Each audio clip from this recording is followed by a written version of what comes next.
In this video, I'll give a quick demonstration of how membership management within a workspace works in Grain. If you come to Workspace Settings and select Members on the left-hand sidebar, you will see all of the different members of your workspace. Here you can see their name and their emails, as well as their workspace role, the team they belong to, any teams they're subscribed to, whether or not they're on a paid seat, and their status. I'll walk through each of these a little bit more. You can change whether a workspace member is an admin or a member, which changes some of the settings that they are scoped to be able to access and manage.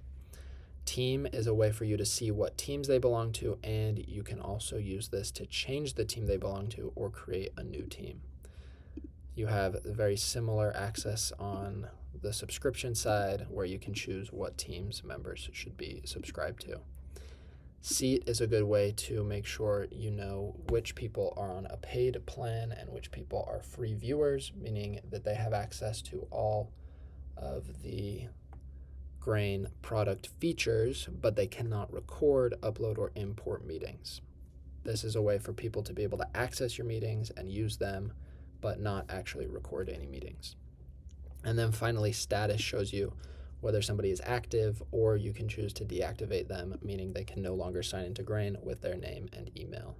From the members page, you can also invite new members to your workspace or purchase additional seats. If you invite members to your workspace, you will need to enter their email, specify what seat type you want them on, and specify if there's a team you would like them to join. You can send the invite or give them an invite link for a paid seat.